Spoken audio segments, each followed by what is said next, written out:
Assalamualaikum warahmatullahi wabarakatuh. Waalaikumsalam warahmatullahi wabarakatuh. Perkenalkan, kami dari kelompok 3 dari kelas 11 IPA 4 dengan judul makalah Seni Drama. Pertama-tama perkenalkan anggota kelompok kami. Saya Indah Sari Wahyuni, absen 14. Saya Maulana Hidayat, absen 16. Dan saya Mufaizal Akbar, absen 18.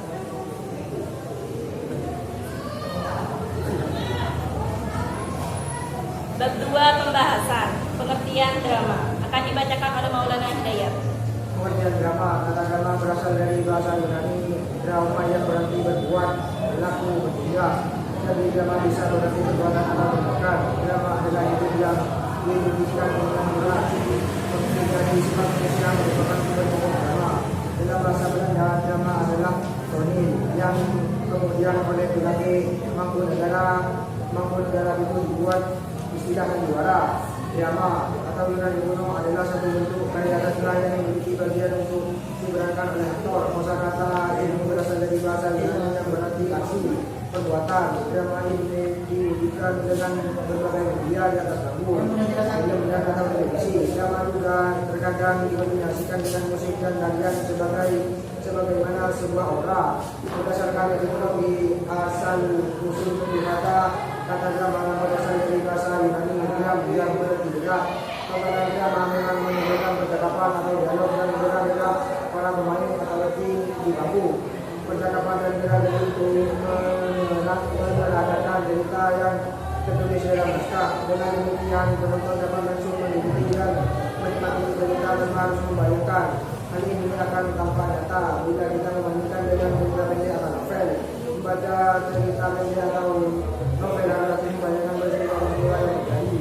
Tidak menjadi tokoh dan percakapannya, namun dalam hal itu tidak perlu dilakukan oleh orang tua karena semuanya sudah diperagakan atau dibandingkan secara lengkap di atas panggung.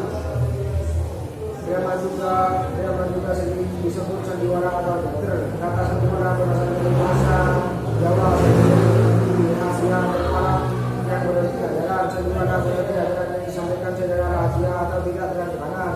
Mengapa? Karena dalam drama sebenarnya mengandung pesan atau ajaran atau terutama ajaran moral bagi penontonnya. Penonton menemukan ajaran itu secara tersirat dalam lakon drama. Misalnya orang yang melakukan kejahatan akan menuai teguran.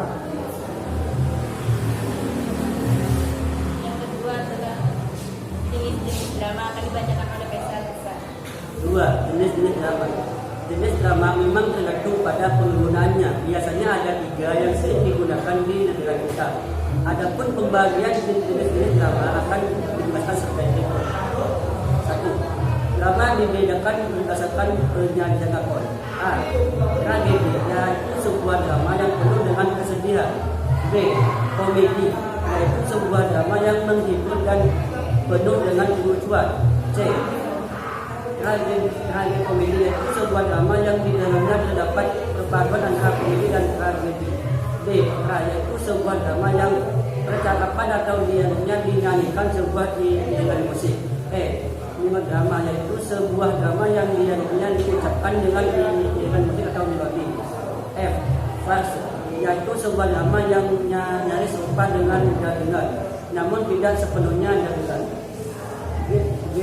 Tableau, yaitu sebuah drama yang lebih mengutamakan di mana para pelakon drama tidak mengucapkan dialognya tapi cukup dengan melakukan gerakan-gerakan. A. Sentra, yaitu sebuah jenis drama yang menggabungkan antara seni tari dan seni drama. 2. Pembagian jenis drama berdasarkan sarana pembagiannya. A. Ada drama panggung.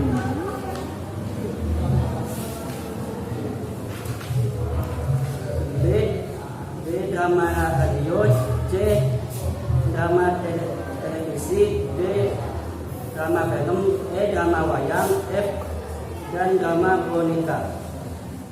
3. Pembagian jenis drama berdasarkan ada dan tidaknya naskah drama. A. Drama modern dan B. Drama tradisional.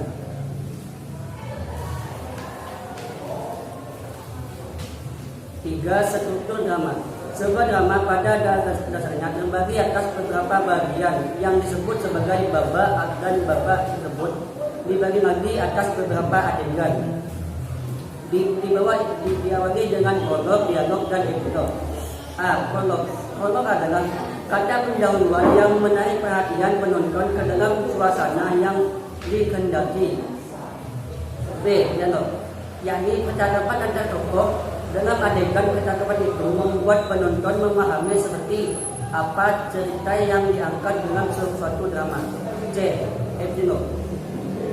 Epilog adalah kata-kata yang mengandung intisar seluruh cerita.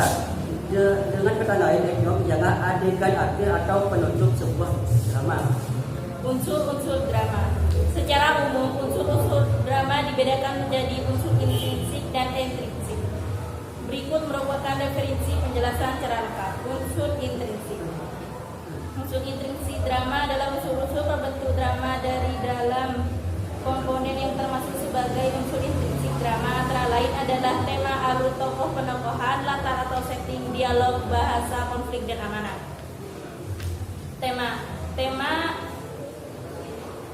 Tema adalah merupakan ide pokok atau gagasan utama sebuah cerita drama. Bisa dibilang bahwa tema adalah gagasan pokok dari keseluruhan isi cerita dalam drama. 2. Alur. Dalam drama juga terdapat alur cerita. Yang dimaksud alur dalam drama adalah jalan cerita dari sebuah pertunjukan drama mulai dari babak pertama hingga babak terakhir. Alur disebut juga sebagai istilah plot. Umumnya alur cerita dimulai dari tahapan eksposisi, komplikasi, klimaks, dan resolusi. Tokoh. Unsur intrinsik drama berikut adalah tokoh. Yang dimaksud tokoh merupakan pemeran yang ada dalam cerita. Tokoh dibedakan menjadi beberapa jenis, misalnya seperti tokoh protagonis atau tokoh utama serta tokoh figur yang menjadi peran pembantu. Terdapat pula unsur penokohan atau perwatakan. Latar atau setting. Latar terdiri dari letak tempat untuk menggambarkan lokasi drama, latar waktu untuk memberikan info kapan terjadi adegan dalam drama, serta latar situasi yang menjelaskan suasana dalam cerita drama. Dialog. Dalam drama juga terdapat unsur dialog. Pengertian dialog merupakan serangkaian percakapan dalam cerita. Dialog bisa terdiri dari satu tokoh dengan tokoh yang lain, bisa juga berupa dialog sendiri atau disebut sebagai monolog. Adanya dialog memberi penjelasan terkait jalan cerita, biasanya juga terjadi disertai gaya atau mimik wajah. Bahasa. Unsur intrinsik drama selanjutnya adalah bahasa atau gaya bahasa.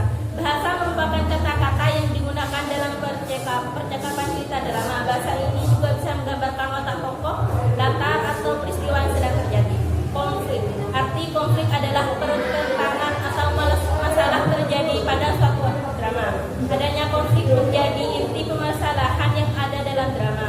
Dalam sebuah drama bisa terjadi satu konflik atau bahkan lebih. Amanat. Yang tak kalah penting dalam unsur-unsur drama adalah amanat. Yang dimaksud amanat adalah pesan ingin disampaikan oleh pengarang kepada penonton. Amanat drama atau pesan yang disampaikan melalui peran tokoh dalam drama. Unsur intrinsik drama. Unsur intrinsik drama merupakan unsur-unsur perbentukan drama dari luar. Komponen-komponen yang termaksud ialah 1. Latar belakang pengarang, 2. Nilai agama dan kepercayaan, 3. Kondisi politik negara, 4. Psikologis pengarang, dan 5. Situasi sosial budaya. Hal-hal ini di atas termasuk dalam unsur intrinsik drama. Hal-hal tersebut menjadi faktor luar pengaruh yang dibuat suatu drama. Misalnya latar belakang pengarang tentu berbeda-beda sehingga hasil karya drama yang berbeda-beda pula antara satu pengarang dan pengarang lain. Ciri-ciri drama. Drama merupakan salah satu prosa modern yang dapat dihasilkan sebagai naskah untuk dibaca dan dipentaskan. B. Naskah drama boleh terbentuk prosa atau puisi. C. Drama terdiri daripada dialog yang disusun oleh pengarang dengan watak yang dimungkinkan. D. Pemikiran dan gagasan pengarang disampaikan melalui dialog-dialog watak-wataknya. Konflik ialah unsur-unsur penting dalam drama. Konflik ini dapat digerakkan oleh para watak-watak dalam plot, elemen penting dan skrip drama. F. Sebuah skrip yang tidak didasari oleh konflik tidak dianggap sebagai drama yang baik. Saya di sini akan membuka sesi pertanyaan dan tanya jawab. 2 pertanyaan yang disampaikan oleh Bapak Aris. Pertanyaan pertama, jenis drama itu banyak. Salah satunya ada jenis komedi, kolosal, dan lain-lain. Dan di dalam penokohan drama itu dijelaskan ada 3, yaitu protagonis, antagonis, dan peran pembantu. Pertanyaannya, apakah di setiap jenis drama sifat tersebut harus ada? Jika iya, jelaskan, dan jika tidak, jelaskan. Pertanyaan ini akan dijawab oleh teman saya, yaitu Maulana Hidayat. Ya, sifat tersebut harus ada karena awal merupakan konsekuensi pembangun, tapi biasanya tidak terjadi dibutuhkan dan biasanya muncul pada bagian akhir cerita. Sedangkan protagonis pada tokoh utama yang menjadi sentral di dalam cerita atau pementasan drama. Karena protagonis tokoh utama maka dia ada dalam setiap cerita. Biasanya tokoh ini bermata baik dan tokoh antagonis merupakan tokoh berbalikan atau tokoh yang menentang tokoh protagonis. Antagonis merupakan seorang penjahat atau orang lain yang merupakan protagonis. Pertanyaan yang kedua, apa perbedaan drama dengan teater sama film? Yang akan dijawab oleh Muhammad Faisal. Yang A. Drama tidak memerlukan pengucapan vokal yang cukup kuat karena diperkuat atau diambil oleh mikrofon. Emosi tidak perlu kuat karena akan diperkuat oleh kamera yang mengambil secara shot atau close up. Make up cukup tipis karena akan diperkuat oleh kamera. Pengambilan adegan secara bagian atau sebagian yang dipotong-potong menjadi sangat pendek-pendek sesuai dengan yang akan diceritakan. 2. Teater adalah pertunjukan seni yang ditayangkan secara langsung di pentas dan pengucapan vokal harus sangat kuat karena penampilan dilakukan di atas panggung dan vokal harus terdengar hingga penonton di barisan yang paling belakang. Emosi atau perasaan harus ekstrim karena penampilan dilakukan di atas panggung dan emosi atau perasaan harus terlihat sehingga penonton di barisan belakang. Make up juga ekstrim